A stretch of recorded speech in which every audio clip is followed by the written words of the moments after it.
CM జగన్పై జరిగిన దాడిని వైసీపీ పశ్చిమ ఎమ్మెల్యే అభ్యర్థి షేక్ ఆసిఫ్ ఖండించారు.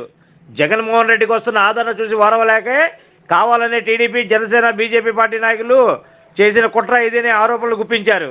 44వ డివిజన్ చెరువు సెంటర్ వద్ద అంబేద్కర్ జయంతిని పురస్కరించుకొని ఆయన విగ్రహానికి వైసీపీ నేతలు పూలమాలలు వేసి నివాళులర్పించారు. ఈ కార్యక్రమంలో పశ్చిమ ఎమ్మెల్యే అభ్యర్థి షేక్ ఆసిఫ్తో డివిజన్ కార్పొరేటర్లు పాల్గొని సీఎం జగన్పై దాడిని ఖండిస్తూ నిరసన వ్యక్తం చేశారు. ఈ సందర్భంగా ఆసిఫ్ మీడియాతో మాట్లాడుతూ అంబేద్కర్ జయంతి సందర్భంగా పూలమాలలు వేయడం జరిగిందని, బడుగు బలహీన వర్గాలకు అండగా నిలిచిన ఆ వ్యక్తి భారత రాజ్యాంగ నిర్మాత డాక్టర్ బిఆర్ అంబేద్కర్ అడుగుజాడలో మనం అందరం కూడా నడవాలని కోరుకుంటున్నాను వెల్లడించారు. సీఎం జగన్పై జరిగిన దాడిని తాము ఖండిస్తున్నామని చెప్పారు. టీడీపీ అధినేత చంద్రబాబు అలిపిరిలో డ్రామాలు చేశారని ఆయన ఆగ్రహం వ్యక్తం చేశారు. సీఎం జగన్కు వస్తున్న ఆదరణ చూసి వరవలేక చంద్రబాబు ఈ దాడులకు పాల్పడ్డారని ఆరోపించారు. అందరికీ నమస్కారం. ఈరోజు బాబాసాహెబ్ అంబేద్కర్ గారి 131వ జయంతి సందర్భంగా ఆయనకి ఘన నివాళులు అర్పించడం జరిగింది. మరి అలాగే బడుగు బలహీన వర్గాల వారికి ఆయన పెద్దపీట వేసి ఈరోజు పేదరిక నిర్మూలన కోసం పాటుపడిన నాయకుడు, మరి భారత రాజ్యాంగ నిర్మాత బాబాసాహెబ్ అంబేద్కర్ గారి అడుగుజాడల్లో మనం అందరం పయనించాలి, ఆయన స్ఫూర్తితో ముందుకెళ్లాలని చెప్పేసి, అలాగే ఈరోజు వైఎస్ జగన్మోహన్ రెడ్డి గారు ఆయన అడుగుజాడల్లో పయనిస్తూ ప్రతి పేదవాడికి సంక్షేమం అందిస్తూ కులమత భేదాలు లేకుండా ముందుకెళ్తున్న నాయకుడు ఎవరు ఉన్నారంటే వైఎస్ జగన్మోహన్ రెడ్డి గారు. మరి ఆ మహనీయునికి ఈరోజు ఘన నివాళులు అర్పిస్తూ, అలాగే నిన్న జరిగిన దాడి జగనన్న మీద చాలా దారుణం, కావాలని చెప్పేసి జగనన్నకు వస్తున్న ఆదరణ, అభిమానం చూసి ఓర్వలేక తెలుగుదేశం నాయకులు, జనసేన నాయకులు, బీజేపీ నాయకులు చేసిన కుట్ర ఇది. కేవలం జగన్మోహన్ రెడ్డి గారికి వస్తున్న ఆదరణ చూసి ఓర్వలేక చేసిన పని ఇది. మళ్ళీ ముఖ్యమంత్రి అయిపోతున్నారు జగన్ గారు, ప్రజల ఆశీస్సులు ఉన్నాయి అని చెప్పి దానికి నిదర్శనంగా కావాలని చెప్పేసి శ్రీనగర్లో ఈ గొడవను పెట్టుకోవడం జరిగింది. అలాగే ఎక్కడైతే దాడి జరిగిందో 2 అడుగుల తర్వాత తెలుగుదేశం నాయకుడు బోండామ్మ ఆఫీస్ ఉంది.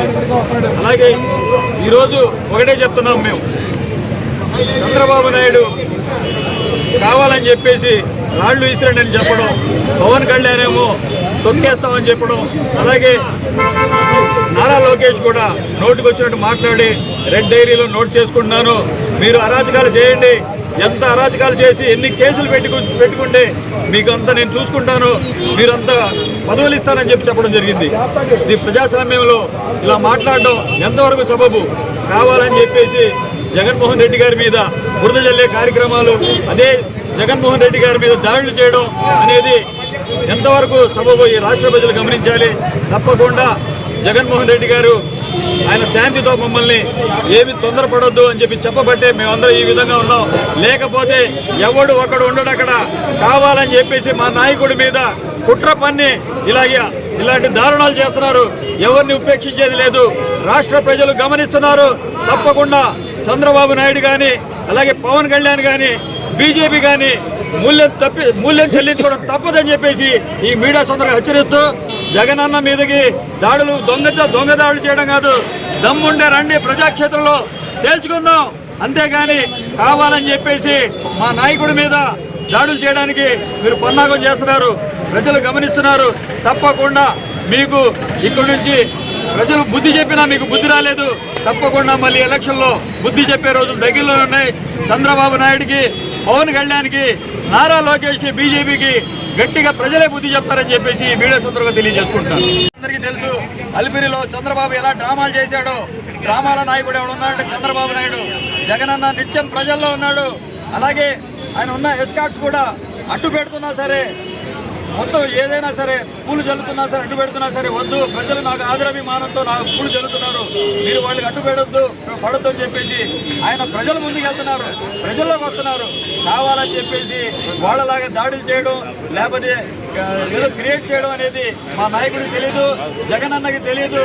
ఎంతసేపటికి ప్రజల అభిమానంతో ముందుకెళ్తాం, ప్రజల కోసం మమేకమవుతాం. కానీ కావాలని చెప్పేసి డ్రామాలు ఆడి, కావాలని కొత్త ట్రిక్కులు ప్లే చేసిన చంద్రబాబు నాయుడు కానీ నిన్న జరిగిన దారుణానికి మేమందరం చాలా ఖండిస్తూ, ఏది ఏమైనా కానీ మా జగనన్న జోలికి వస్తే ఎవరిని వదిలిపెట్టలేదని చెప్పేసి ఈ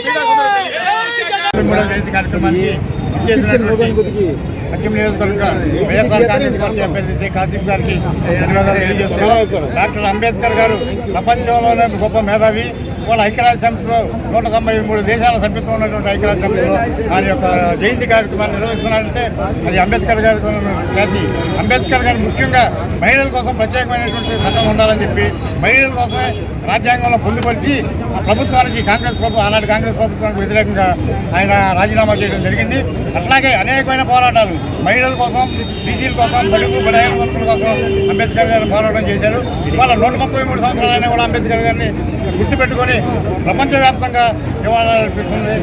అందుకని ఈ వైఎస్ఆర్ పార్టీ నాయకులకి, కార్పొరేటర్లకి, మాజీ కార్పొరేటర్లకి అందరికీ ప్రత్యేకమైన ధన్యవాదాలు తెలియజేస్తున్నాను. డాక్టర్ బిఆర్ అంబేద్కర్ గారి 133వ జయంతి సందర్భంగా ఈరోజు 44వ డివిజన్లో అంబేద్కర్ స్టాచ్యూకి మరి వైఎస్ఆర్ కాంగ్రెస్ పార్టీ అభ్యర్థి షేక్ ఆసిఫ్ గారు, మరి స్థానిక పెద్దలు మంటి కోటేశ్వర గారు, ఎత్తు సురేష్ గారు, లాలపూడి లాత్ర గారు, కన్నడి గారు, వాళ్ళందరూ ఆధ్వర్యంలో ఈరోజు బాబాసాహెబ్ అంబేద్కర్ గారికి ఘనమైన నివాళులు అర్పిస్తూ వారికి జయజాలు పలకడం జరిగింది.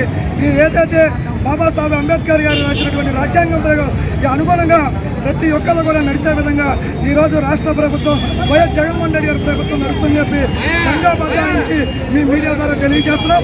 ఏది ఏమైనా సరే బాబాసాహెబ్ అంబేద్కర్ రాజ్యాంగాన్ని దొంగలో దొక్కినటువంటి చంద్రబాబు నాయుడికి త్వరలో బుద్ధి చెప్పడానికి సిద్ధంగా ఉన్నారు.